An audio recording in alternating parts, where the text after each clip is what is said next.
మీకు ముగ్గురు బాసులున్నారు. మీ పనికి ముగ్గురు యజమానులున్నారు. మిమ్మల్ని ప్రతి క్షణం జడ్జ్ చేస్తూనే ఉంటారు. తెలుగులో చెప్పాలంటే వంక పెడుతూనే ఉంటారు. ఇది ఇలా ఎందుకుంది? అది అలా ఎందుకుంది?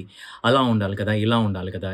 ప్రతి క్షణము కూడా మిమ్మల్ని పోల్చుతూ ఉంటారు. జడ్జ్ చేస్తూ ఉంటారు. పక్క వాళ్ళతో కంపేర్ చేస్తూ ఉంటారు. ప్రతి క్షణం కూడా చాలామంది రోడ్ల మీద జాబ్స్ లేకుండా తిరుగుతూ ఉన్నారు. మిమ్మల్ని పోషిస్తూ ఉన్నాము. మీరు సరిగ్గా పని చేయట్లేదు. ఇంట్రెస్ట్ ఉండట్లేదు పని మీద. అవుట్‌పుట్ సరిగ్గా ఉండట్లేదు. ఇలా ప్రతి క్షణం మిమ్మల్ని జడ్జ్ చేస్తూ ఉంటే, ప్రతిరోజు ఇదే వ్యవహారమైతే మీకు వాళ్ళతో ఎలాంటి బాండింగ్ ఉంటుంది?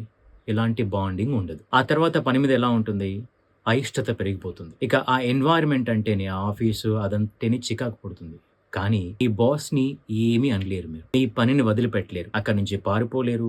అక్కడ ఇష్టంగా ఉండలేరు. పని నుంచి తప్పించుకోలేరు. ఇష్టపడి పని చేయలేరు. వాళ్ళ నుంచి దూరంగా వెళ్ళిపోలేరు.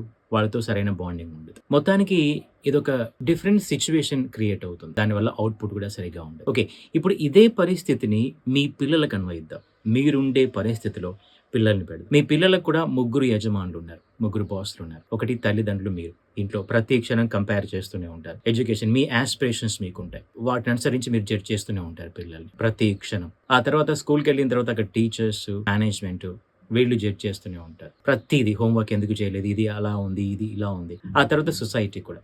ఇవన్నీ తప్పేం కాదు. కానీ వాళ్ళ వైపు నుంచి ఆలోచించే పరిస్థితులు ఉండట్ల. మీ యాస్పిరేషన్స్ మీవే కానీ, ఓకే. సొసైటీ యాస్పిరేషన్స్ సొసైటీదే కానీ, పిల్లల వైపు నుంచి పిల్లలు ఎలా ఫీల్ అవుతున్నారు? ఎలా ఇబ్బంది పడుతున్నారు? ఎలా స్ట్రెస్ ఫీల్ అవుతున్నారు? ఇలాంటి పరిస్థితుల్లో ఏమవుతుంది? మీకు ఎలాగైతే ఆఫీస్ అనేది మ్యాండేట్ అయ్యి, తప్పనిసరి పరిస్థితుల్లో రోజు అలా కళ్ళు మూసుకొని వెళ్ళిపోతూ, కళ్ళు మూసుకొని పని చేస్తూ, కళ్ళు మూసుకొని ఎప్పుడు టైం అవుతుందా బయటకొస్తారో, పిల్లలు కూడా అలాంటి పరిస్థితిలోనే ఉన్నారు. సో, ఇలాంటి పరిస్థితుల్లో అవుట్‌పుట్ ఎలా ఉంటుంది? ఇప్పుడు అవుట్‌పుట్ ఎలా ఉందో అలాగే ఉంటుంది.